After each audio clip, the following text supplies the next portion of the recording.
ಒಂದು 10 ಹೆಜ್ಜೆ ಇಟ್ಟಿದ್ದೀನಿ ಅಷ್ಟೇ. ಅಲ್ಲಿ ಗುರುಗಳು ಹಿಂಗೆ ಕೈ ಇಟ್ಕೊಂಡು ಈಗೇನು ಫೋಟೋದಲ್ಲಿ ಹೆಂಗಿದ್ದಾರೆ ಗುರುನಾಥರು ಅದೇ ಥರ ಮುಂದ್ಗಡೆ ವೇದಿಕೆ ಮುಂದ್ಗಡೆ ಅಂದರೆ ಕೃಷ್ಣವೇಂದ್ರ ಬೃಂದಾವನದ ಎದುರುಗಡೆ ಕೂತಿದ್ರು. ಗುರುಗಳ ಹತ್ರ ಮತ್ತೆ ಹೋಗಬೇಕು ಅಂತ ಅನ್ಸೋದು. ಸರಿ, ಹೆಂಗೆ ಹೋಗೋದು? ಬಸ್ನಲ್ಲೇ ಹೋಗಬೇಕು. ಬಾಣಾವರದಿಂದ ಸಕರಾಪಟ್ಟಣಕ್ಕೆ ಬಸ್ ಚಾರ್ಜು ಅವತ್ತಿನ ಕಾಲಕ್ಕೆ 3 ರೂಪಾಯಿ. ಆ 3 ನಮ್ಮ ಹತ್ರ ಇರ್ತಿರ್ಲಿಲ್ಲ.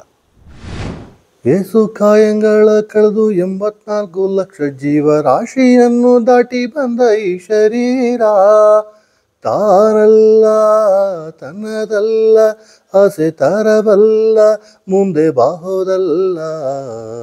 ದಾಸನಾಗು ವಿಶೇಷನಾಗು, ದಾಸನಾಗು ವಿಶೇಷನಾಗು. ನೋಡಿ, ಯಾರು ಬಂದು ಹೂ ಹಾಕಲಿಲ್ಲ ಅಂದರೂ ದಿನ ನೋಡಿ ಮರನಾರ ಹೂ ಇದ್ರ ಮೇಲೆ ಗುರುಗಳ ಮೇಲೆ 4 ಹೂ ಚೆಲ್ಲುತ್ತೆ, ಅಭಿಷೇಕ ಮಾಡುತ್ತೆ. ಈ ಮರ ಎಷ್ಟು ಪುಣ್ಯ ಮಾಡಿದೆ.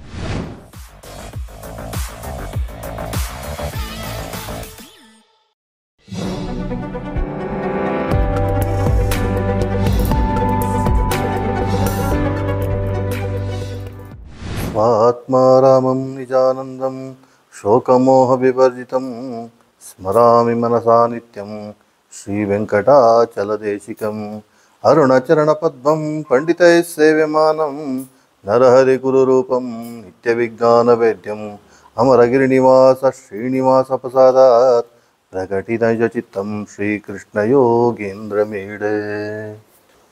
ಈಗ ಗುರುನಾಥರು ಪ್ರಸನ್ನ ಅಂತ ಕರೆಯೋರು, ಊರಲ್ಲೂ ಪ್ರಸನ್ನ ಅಂತ ಕರಿತಾ ಇದ್ರು. ನಮ್ಮ ತಂದೆ ತಾಯಿ ಒರಿಜಿನಲ್ ಹೆಸರು ಸತ್ಯಸಂಧ ಅಂತೇಳಿ ನನ್ನ ಹೆಸರು. ನನ್ನ ತಮ್ಮ ವಿದ್ಯಾಧೀಶ ಅಂತೇಳಿ. ನಾನು ಗುರುನಾಥರು ದರ್ಶನ ಆಗಿ ತುಂಬ ಭೇಟಿಯಾಗಿ 1 ವರ್ಷಕ್ಕೆ ಅವನು ಬಂದ. ಸೊ ಹಿಂಗೆ ಒಂದು ದಿವಸ ಮೊದಲನೇ ದರ್ಶನ ಆದಮೇಲೆ ಒಂದು 5 ದಿವಸ ಆಗಿತ್ತು. 5 ದಿವಸ ಆದಮೇಲೆ ಯಾಕೋ ಕಳವಳ ಮನಸ್ಸಲ್ಲಿ ಇದರ ನಡೀತಾ ಇತ್ತು. ಓದೋಕ್ಕೆ ತುಂಬ ಆಸಕ್ತಿನೂ ಇರಲಿಲ್ಲ. ಅಂದರೆ ಯಾಕಪ್ಪ ಬೇಕು ಅಂತ ಅನ್ಸ್ಬಿಟ್ಟಿತ್ತು. ತಕ್ಷಣ ಹಂಗೆ ಅನ್ಕೊಂತಿದ್ದಂಗೆ ಸಂಜೆನೇ ಅವತ್ತು ಗುರುಗಳು ಅಂತ ಹೋಗಿದ್ದ ಮತ್ತೆ ಏನಾರು ಒಂದು ಸತಿ ಹೋಗ್ಬೋದಾ, ಈ ಸತಿ ಹೋಗಿ ಕೇಳ್ಕೊಂಡು ಬಂದೇ ಬರ್ತೀನಿ ಅಂತೇಳಿ ಮನ್ಸು ಮಾಡಿದೆ. ಮನಸ್ಸಲ್ಲಿ ಒಂದು ಸತಿ ಹಂಗೆ ಬಂದೋಯ್ತು ಭಾವನೆ.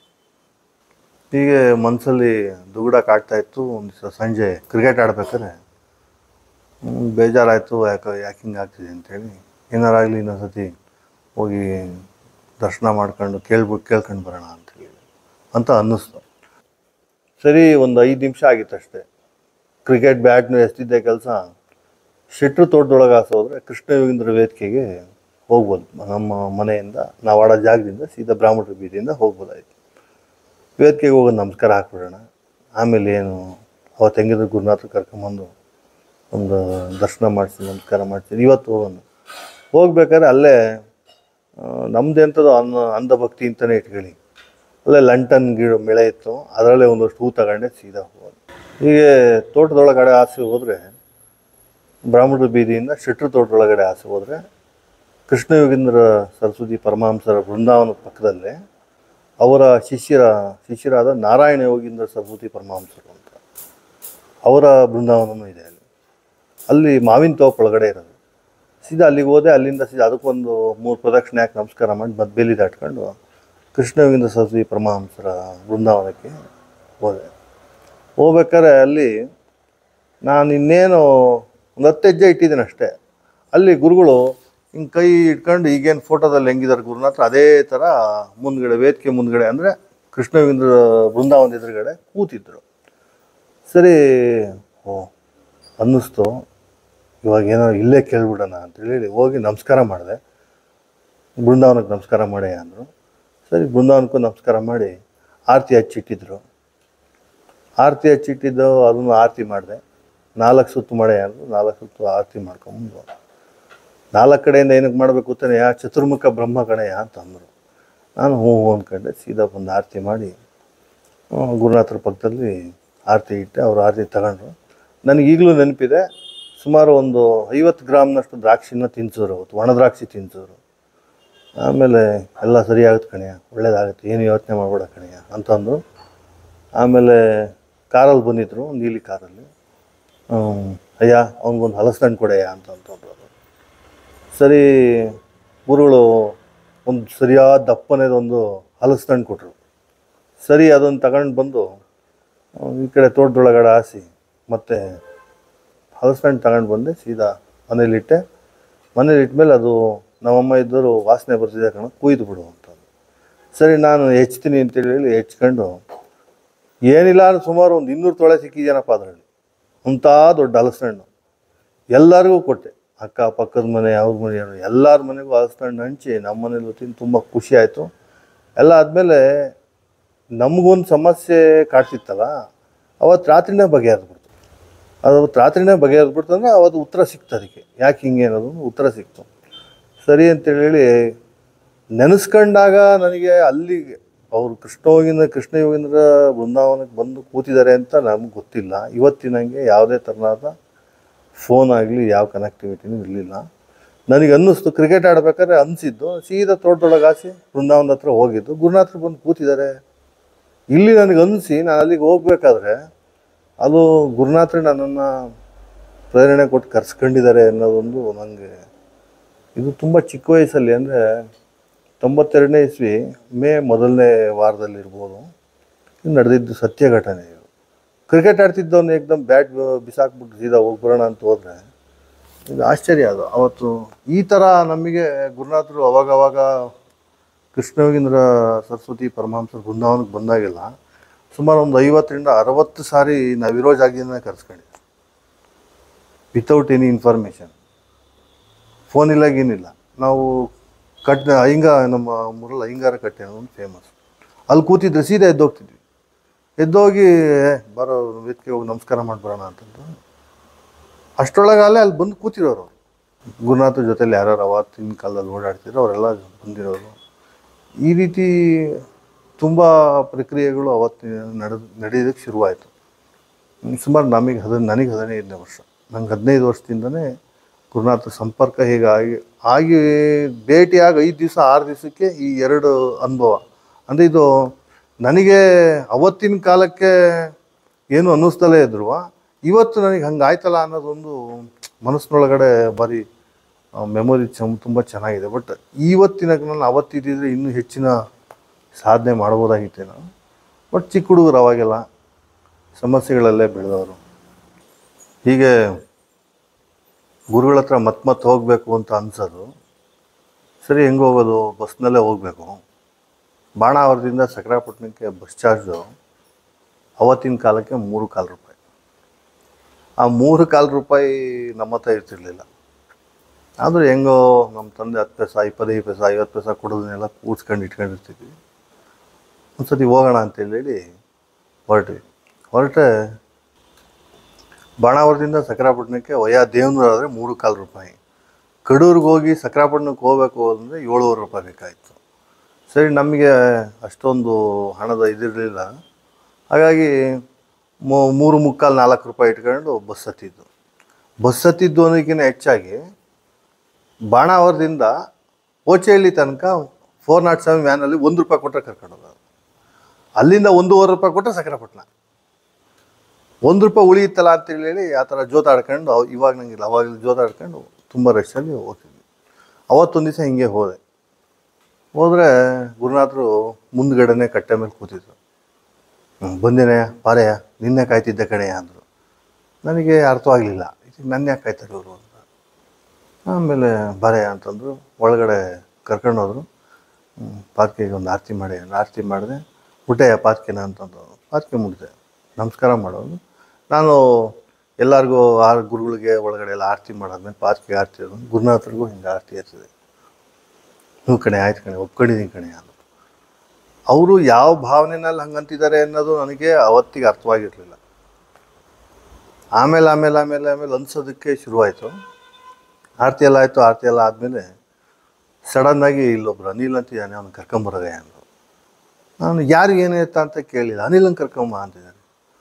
ಸರಿ, ನಾನು ಎಲ್ಲಿ ಸರ್ ಅಂತಂದೆ. ಇಲ್ಲಿಂದ ಸೀದಾ ಹೋಗು, ಬಲಗಡೆ ತಿರುಗು, ಅಲ್ಲಿ ಒಂದು ಮನೆಯಲ್ಲಿ ಬಿಳಿ ಕಾರ್ ನಿಂತಿರುತ್ತೆ, ಅಂಬಾಸಿಡರ್ ಕಾರ್, ಅವ್ನು ಕರ್ಕೊಂಬ ಅಂತ. ಸರಿ, ನಾನು ನಡ್ಕೊಂಡು ಹೋದೆ. ಕಾರ್ ನಿಂತಿತ್ತು. ಅವ್ರ ಮನೆ ಬಾಗಿಲು ತಟ್ಟಿದೆ. ಎದ್ದು ಬಂದು ಏನು ಅಂತ, ಗುರುನಾಥರು ಕರೀತಾ ಇದ್ದಾರೆ, ಒಂದು 10 ನಿಮಿಷದಲ್ಲಿ ಬರ್ತೀನಿ. ಅವರು ಒಂದು 1/4 ಗಂಟೆಯಲ್ಲಿ ಕಾರ್ ತಗೊಂಡು ಬಂದು ಮನೆ ಮುಂದೆ ನಿಲ್ಲಿಸ್ಕೊಂಡು. ಈ ಬಂದವರೆಲ್ಲ ಸಿಹಿ ತಂದಿಟ್ಟಿರೋರು ಎಲ್ಲರೂ ಕೊಟ್ಟು ಉಳಿದಿರೋದು, ಇಲ್ಲ ಹಣ್ಣುಗಳು ಅದು ಇದು ತಂದು ಗುರುನಾಥ್ ಏನು ಮುಟ್ತಿರ್ಲಿಲ್ಲ, ಇಸ್ಕೊಂತಿರ್ಲಿಲ್ಲ. ಅಲ್ಲೇ ಅವ್ರಿಗೆ ಕೊಡೆ ಇವ್ರಿಗೆ ಕೊಡೆ ಅಂತ ಬಂದವ್ರಿಗೆಲ್ಲ ಕೊಡಿಸ್ಬಿಡೋರು ಎಲ್ಲರೂ. ಹೊರಗಡೆಯಿಂದ ಪಾಪ ತುಂಬ ದೂರದಿಂದ ಬಂದಿರೋರೇನೋ ಅವರು ಸಮಸ್ಯೆ ಇಟ್ಕೊಂಡು ಬಂದಿರೋರಿಗೆಲ್ಲ ಹೇಳಾದ್ಮೇಲೆ ಕೆಲವೊಂದು ಉಳಿದಿದ್ದು ಪಾಪ ಏನು ಮಾಡ್ತಾರೆ, ತಗೊಂಡು ಹೋಗ್ಬೇಕೋ ಬೇಡೋ ಅನ್ನೋ ಜಿಜ್ಞಾಸೆ ಎಂಥವ್ರಿಗೂ ಇರುತ್ತೆ. ಅಲ್ಲೇ ಸೈಡಲ್ಲೆಲ್ಲ ಒಂದು ಕಡೆ ಇಟ್ಬಿಟ್ಟು ಮನೇಲಿ ಇಟ್ಬಿಟ್ಟು ಇದು ಪ್ರತಿನಿತ್ಯ ಅಲ್ಲಿ ನಡೆದಿದ್ದು. ಆ ಹಣ್ಣು ಸ್ವೀಟು ತಂದಿದ್ದೆಲ್ಲ ಒಂದು ಬ್ಯಾಗ್ ಹಾಕೊಳ್ಳೆ ಅಂದರು. ಸರಿ, ಎಲ್ಲ ಒಂದು ಬ್ಯಾಗ್ ಹಾಕ್ಕೊಂಡೆ, ಅವರೊಂದು ಬ್ಯಾಗ್ ಹಿಡ್ಕೊಂಡು ಬರೇ ಅಷ್ಟು ದೂರ ಹೋಗೋಣ ಅಂತಂದು ಸೀದಾ ಕಾರಲ್ಲಿ ಕುತ್ಕೊಂತಿದ್ದಂಗೆ ಸಂಜೆ ಸುಮಾರು ಒಂದು 5 ಗಂಟೆ ಸಮಯ. ಬಾಣಾವರಕ್ಕೆ ಹೇಳ್ಬಿಡೆಯ, ಬಾಣಾವರದಲ್ಲಿ ಸಿಗ್ತೀನಿ ಅಂತಂದರು. ಸರಿ, ಬಾಣಾವರದಲ್ಲಿ ಸಿಗ್ತಾರಂತೆ ಅಂತ ಹೇಳಿದೆ. ಅಲ್ಲಿ ಒಂದು 20-25 ಜನ ಇದ್ದರು. ಅವ್ರು ಎಲ್ಲಿಂದ ಬಂದಿದ್ರು ಅಂತ ನಮಗೆ ಗೊತ್ತಿಲ್ಲ. ಸೀದಾ ಬಾಣಾವರಕ್ಕೆ ಹೋದಾಗ 5:45.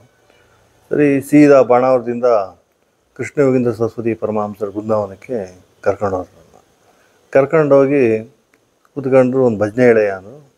ನನಗೆ ಇವತ್ತು ನೆನಪಿದೆ. ಇದೇ ರಾಮ ಮಂತ್ರ ಜಪಿಸೋನ ಮತ್ತೆ ಹೇಳಿದ್ರು.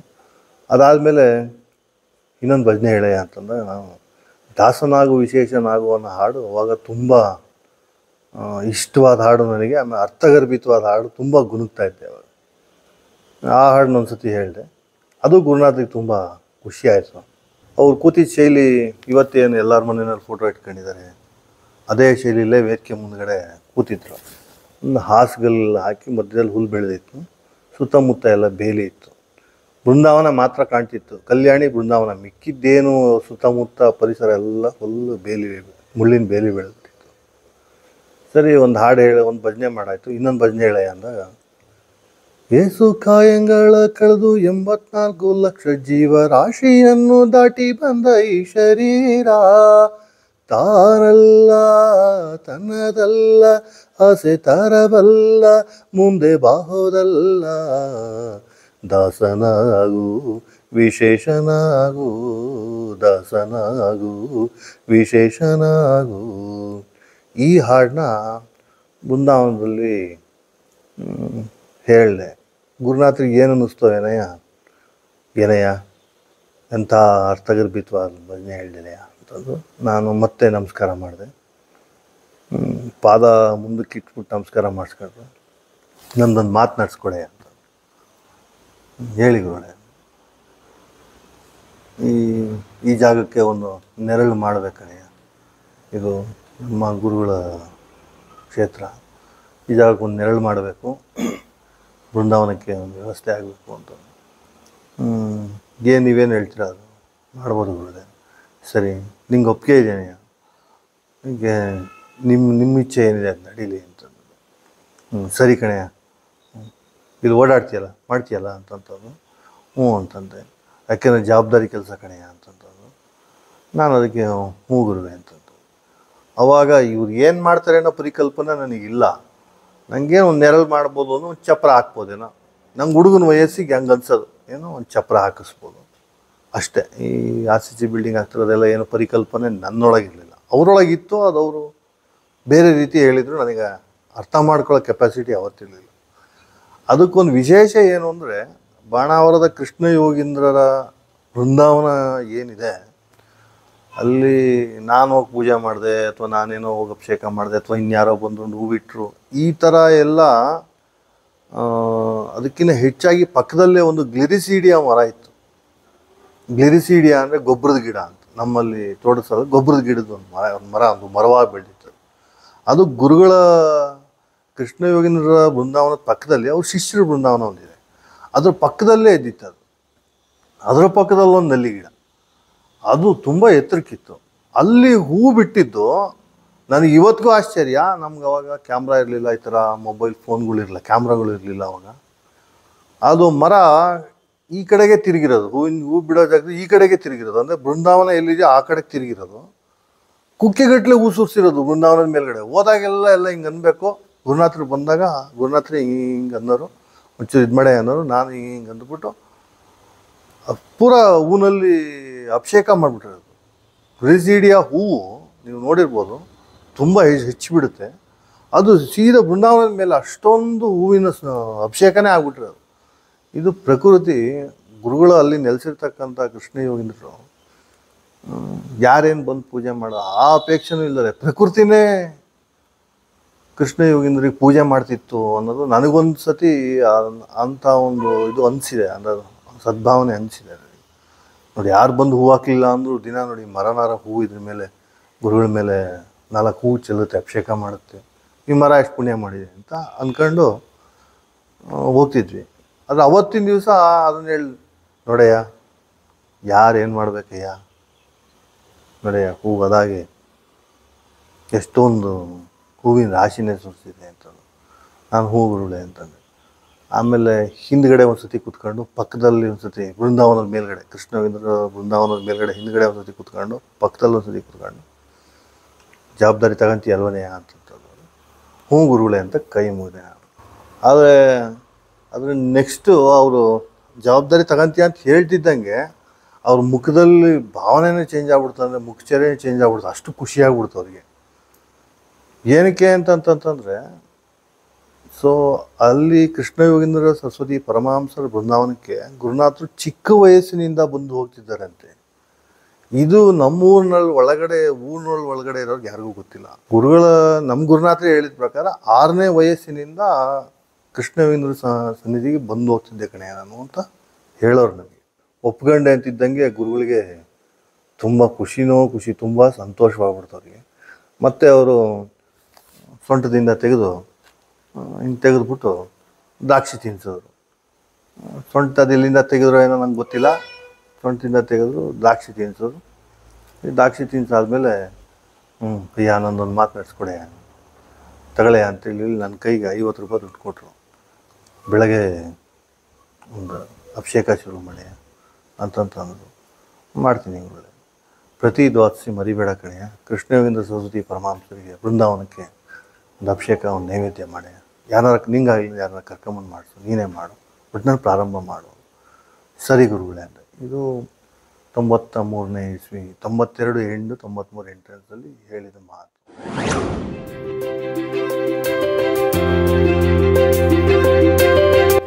ದಯಮಾಡಿ ಲೈಕ್ ಮಾಡಿ, ಶೇರ್ ಮಾಡಿ, ಸಬ್ಸ್ಕ್ರೈಬ್ ಮಾಡಿ, ಮರೆಯದೆ ಬೆಲ್ ಬಟನ್ ಒತ್ತಿ.